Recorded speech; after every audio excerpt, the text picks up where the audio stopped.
Can you hear me? I hear you, man. I didn't know you also denied the bodily resurrection. That's interesting. Okay.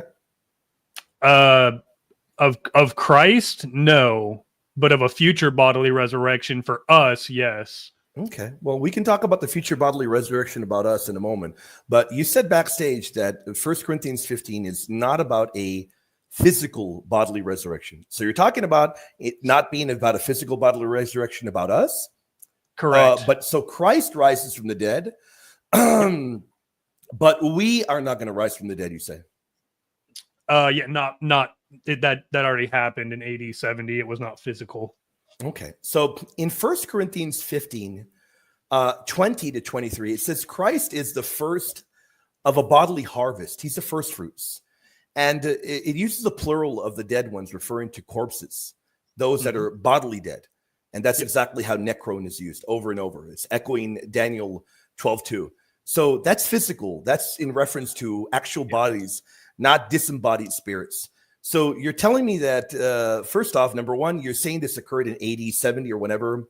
Actually, what did it happen? AD 70? Yeah, correct. Okay. Even had that happened in AD 70, which is absolutely absurd. I'm not going to get into that debate. Even had that happened in AD 70, it clearly bodily is what is being referenced here. Necron is referring to corpses, not disembodied spirits. So in 1 Corinthians 15, this is referencing that we will also be bodily risen in the future as well. It's talking about future bodily resurrection. The parallel can also be found in Romans 8:11. He will give life to mortal bodies. Mortal bodies are to be given life. This is speaking of future bodily resurrection. So let me ask you this. If in 1 Corinthians, and I'm going to allow you to speak, I'll put myself on mute for about a minute. If 1 Corinthians 15 is using physical language, why on earth are you then saying that this is not in reference to us being physically raised in the future? Go ahead. I'm going to give you a minute to speak.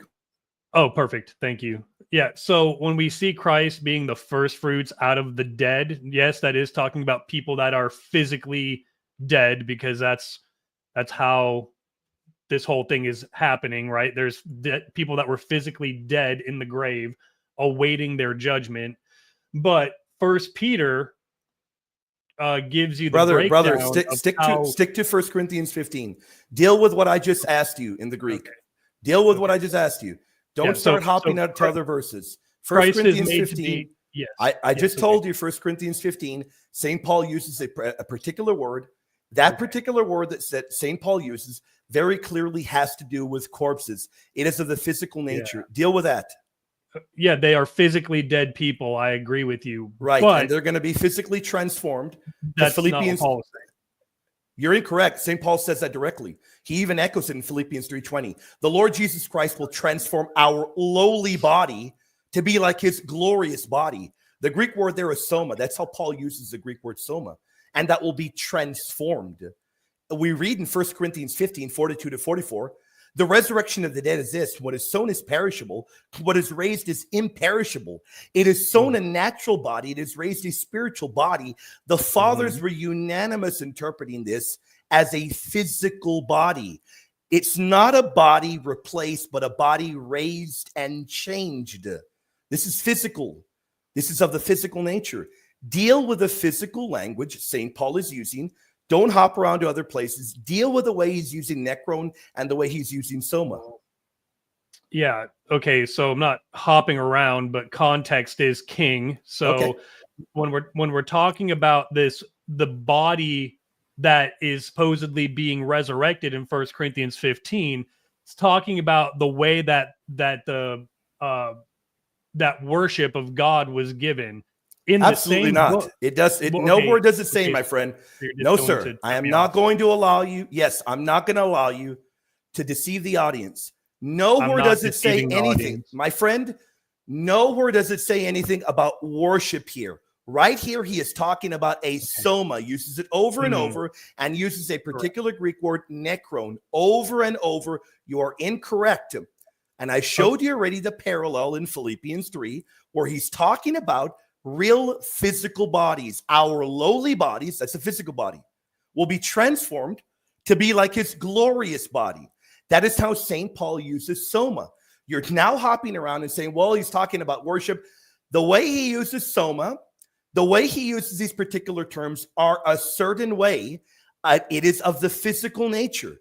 1 Corinthians 15:53.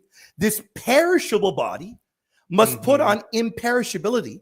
This mortal body must put on immortality. Okay. There's not a single, let me add this one other point. There's not a single early church father that interprets this in the silly manner that you're interpreting, my friend. So you keep hopping around. It doesn't make any sense to me. Make it make sense as to how these terms are being used by St. Paul. I'm trying to make it make sense, but whenever I say something you disagree with, you just cut me off. Go ahead. And that's not really having an open debate or an open I'm going to give you a minute, my friend. I'm going to give you a minute. Okay, for a real minute where you're not going to interrupt no matter what I say. I'm looking at my clock. I'm going to give you a full minute, man. Perfect. Go for it. Start it right now. Go for it. In 1 Corinthians chapter 10, Paul goes on to say in the first 2 verses that the Israelites were baptized into Moses in the cloud and in the sea. This baptism into Moses is echoed as well in Ephesians chapter 4, where he says that there is one body and one spirit, one Lord, one faith, and one baptism. So what Paul is doing is he's contrasting the baptism into Moses in the old covenant into the baptism into Christ in the new covenant. That body, when he says there's one body, Ephesians 4:4, one body, is this body that he's talking about in 1 Corinthians 15. In the book of Hebrews, Paul explicitly states that because the priesthood that was under the old covenant was subject to dying, the priest would die, they had to continually be replaced. But there is one high priest now that has taken a forever stand, who is immortal, that is Christ Jesus. Okay, I'm gonna respond to you. It's been a minute. I'm gonna respond to you. And first off, very interesting. I want the audience to recognize, and I don't know why I've got this. Hold on. I don't know why I got this. Hold on. I want the audience to recognize that was beautiful, brother. You are a Bible butcher, and I'm gonna take you out now, and this is gonna be pretty bad because you're pretty bad. You dealt with 0 of 1 Corinthians 15. You dealt with none of it. You dealt with none of the texts that I brought up. You cannot deal with the Greek word soma. So I'm going to refute you, and this is going to be pretty brutal. And I'm going to go to all the passages you went to. You brought up the claim of the one baptism, and I wrote this down. So I'm looking at the notes I wrote down. And the one body from Ephesians 4:45.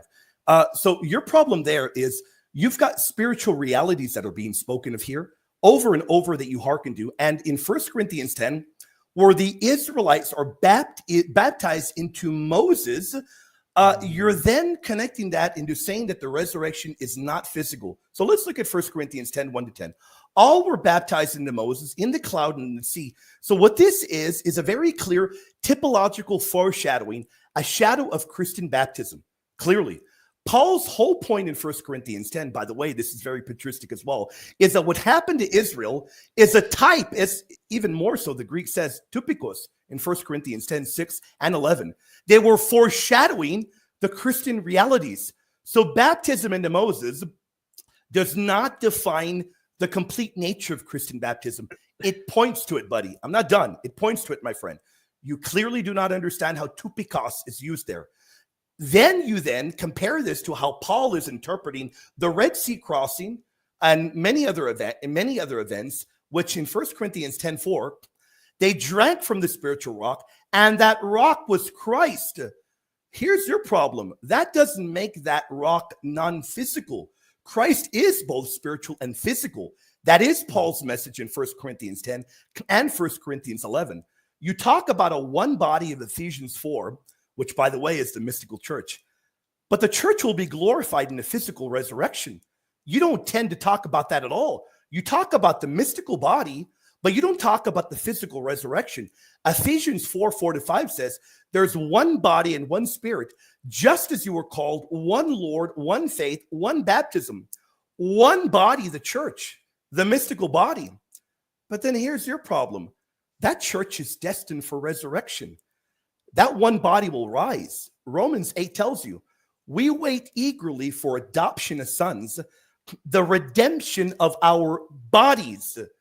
That proves right there that the body will be resurrected physically. You went on all these different tangents, yet not at once did you deal with the explicit utilization that I asked you to deal with in 1 Corinthians 15 of soma and necron, which are all physical terms used by St. Paul. You went to Ephesians. You couldn't deal with 1 Corinthians 15. You also couldn't deal with Romans 8:11. If the spirit of him who raised Jesus from the dead is living in you, he who raised Christ will also give life to your mortal bodies. Notice, how is Christ risen? You just told the audience, you admit, Christ is risen physically. Mhm. He who raised Christ will also give life to your mortal bodies through the spirit who dwells in you. These aren't souls only, buddy. These are immortal bodies that are risen. And the Greek is right there. Your dying physical bodies. It's right there in the Greek. Theta somata. Your dying physical bodies are going to be raised. If we're not going to be raised physically, why does the Greek of Romans 8:11, why is it explicit? It literally says theta somata, your dying physical bodies. Tell the audience. Because the word they're used for being made alive, zepoio, has nothing to do with physical resurrection. It has to do with being made alive. Okay, it's a spiritual enlivenment. So it tells you right here that a mortal body is going to be given life. And you're telling me that that has nothing to do with actually being given life? No, what I'm saying is it has nothing to do with resurrecting out of the grave physically. Okay. This being made alive is zepoio. That's a body that's dying. This is a mortal body. Theta somata. It's a dying physical body. That's how Bauer, Donker, Ark, and Gingrich define it. That is a Greek standard. This is a body that will die, and it is then going to be given life. How on earth is it not being given bodily resurrection? If the Greek is explicit, this is a body that will die. It's a body that is dying, my friend. Your immortal body. It's right there. It is subject to death. How on earth? Hold on. And what's the Greek word that you mentioned? You said there's a particular Greek word here? Yeah, zepoio. Okay. And you're saying that, what does that mean? That has nothing to do with a physical resurrecting. It just means to be made alive. That's the spiritual life that would be given in the new covenant. You're incorrect, Sirach. You're incorrect. Ecclesiastes 7:13 uses that exact Greek word for giving life. Wisdom gives life. So you're incorrect. That word is used for giving life. My friend, you can laugh all that you want. Yes, wisdom gives. Right. Yes, wisdom gives life. Wisdom fills with life. Yes, it does. So you're wrong on the usage. All I had to do, spiritual knowledge, yeah. It says life. That's how it's translated in the Greek Septuagint. Correct. So yes, correct. You just told the audience that this particular word is not used in this manner. Yet I just looked right there in the Greek parallel, and it is used in that manner. Furthermore, it cannot mean anything else here. It can only have one meaning, because it's talking about physical bodies that are dying. Those physical bodies are going to be given life. There's no way around it. Hold on, Truth. Hold on, my friend. I'm going to go right back there. And I'm sorry, I'm going to hold your feet to the fire. If you cannot deal with it, you're going to have to come back another time, better prepared. In 1 Corinthians 3, I mentioned two particular Greek words and how St. Paul uses them, soma and necron. He uses them in the physical sense all the time. How is that not the case here in 1 Corinthians 15? Because you're inserting that soma meaning yes, an actual body, and necron meaning something that's no. I'm not asserting anything. I'm telling you application. No, my friend. I'm not asserting anything. I'm telling you the way it's used in the Greek by St. Paul. I'm not asserting anything. I'm telling you the way that it's used in the Greek by St. Paul consistently. I've debated the bodily resurrection for over 20 years, man. I know how he uses these terms. Somatikos, I know how he uses these terms. Physical body, psychic body, I know how he uses all of them. He's using this in the physical sense. And I'm asking you over and over to deal with this. You ran all the way to Ephesians. You still can't deal with 1 Corinthians 15. I mean, you can laugh all you want. My friend, because it links directly to 1 Corinthians 15. That's the body that's in context here. And no, it's not. I just showed that you it's a physical body, but I'm telling you it's not. Because that body of the church will be raised physically. The mystical body hold on, my friend. The mystical body of Christ will be raised physically. I just showed you multiple examples. It will be raised physically. Your other problem that you encounter in 1 Corinthians 15, it's another problem you encounter. There's not a single early father that interprets this the way you do. And I've been forced to have to go through this because I've debated atheists for years in 1 Corinthians 15.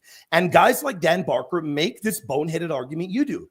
I've encountered atheists over the years that make this very same argument that you do. So I've had to go to the earliest interpretations of 1 Corinthians 15 and not a single patristic figure. And I'm talking about from the apostolic era onward, interpreted the way you are. So I'm going to ask you one final question. Can you give me one example of any early patristic writer interpreting these texts in the manner that you're interpreting them? Yes, actually. Give me one. So I can give you the names. So you've got fathers, and you better not lie to the audience. So I'm going to kick you. I'm not lying to the audience. You're going to find an early father that interprets 1 Corinthians 15 as meaning that there's not a future physical resurrection. Really? Yeah, I have the website that I can pull up. You got the website. Yeah, because it's linking the early church fathers that you would say that are.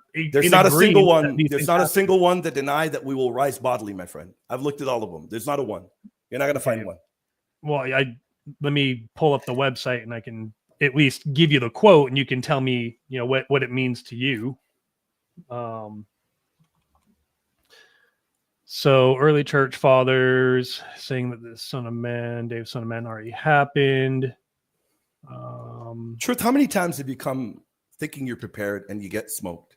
This 25-0 now? I'm just playing according to your rules. If we could have an actual discussion, but it's fine. So do you think, I want to ask you honestly, my friend, and I'd be respectful with you. Mm-hmm. Do you think after the amount of times you've come up and you've been smoked, do you think that this would make for a serious dialogue in an actual serious moderated debate? Yeah, really absolutely. So? This is the whole point, is that Paul is stating that what you're going to do, Truth, yeah, which you've done very well to show tonight. Truth. So what you're going to do is this. One of these days, by the way, you're 0-25 now. One of these days you're going to show up. You're going to do well here against me. You're going to do well. And then you're going to say, look, William, I did well. Now give me a moderated debate. You haven't done well in 25 encounters.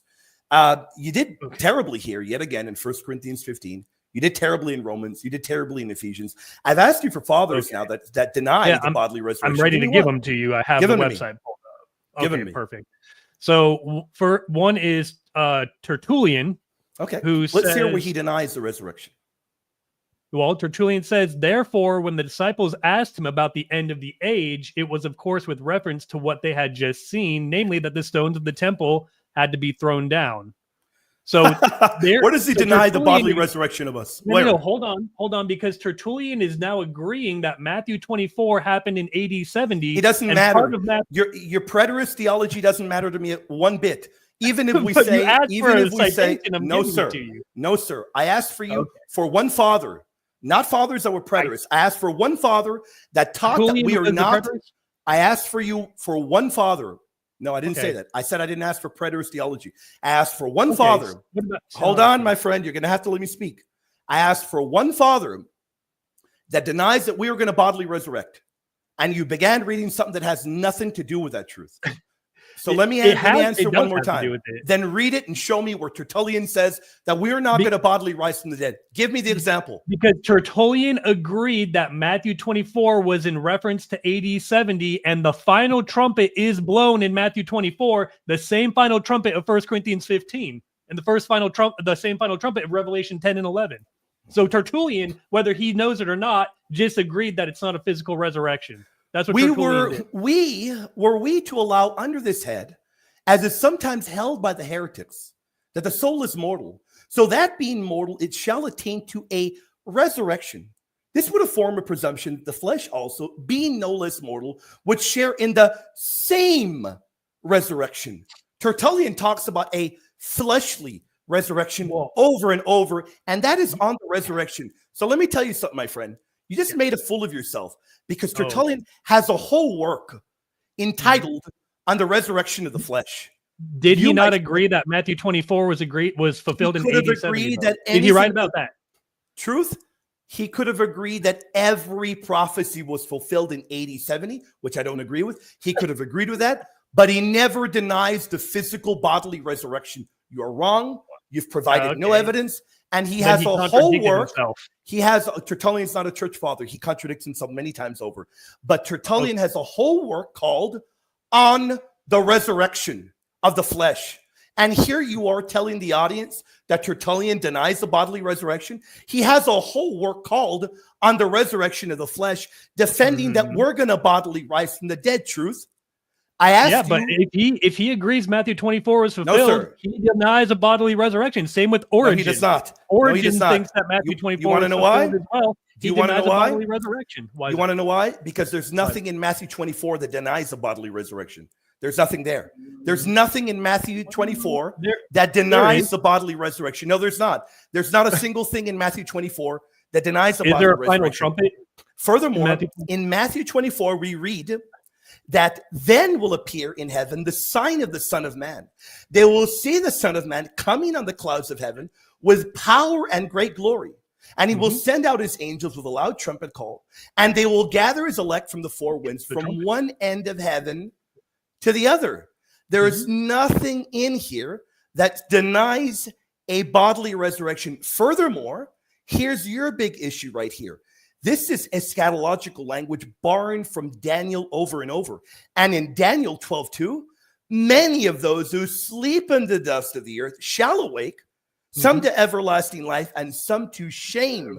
The trumpet call, my friend, is bodily. The Lord will descend from heaven with a sound of the trumpet of God, and the dead in Christ will rise. This is the same event. Same event. 1 Corinthians 15. In the twinkling of an eye, the dead will be raised imperishable. This is the same event. Matthew 24 is using Son of Man imagery from Daniel, the gathering of the elect with angelic trumpets and eschatological resurrection. There is nothing denying bodily resurrection. Furthermore, Tertullian doesn't deny bodily resurrection, buddy. So you're going to have to do better, my friend. There's nothing where Tertullian ever denies a bodily resurrection. You said, well, he interpreted Matthew 24 as already happening. Matthew 24 doesn't deny the bodily resurrection. So you're going to have to do better, buddy. You're going to have to come back, and you're going to have to do better. You did miserably, as you always do, my friend. And denying the bodily resurrection, what an embarrassment, man.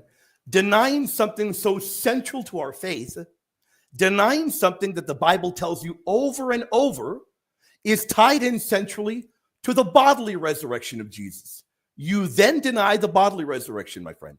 And then you tell me, well, why don't we have a debate? When you do well in a dialogue with me, when you provide evidence, when you've been asked for evidence, then we can stop and consider maybe a debate in the future. But you do miserable every time we dialogue, my friend. Miserably every time we dialogue. Go into the chat.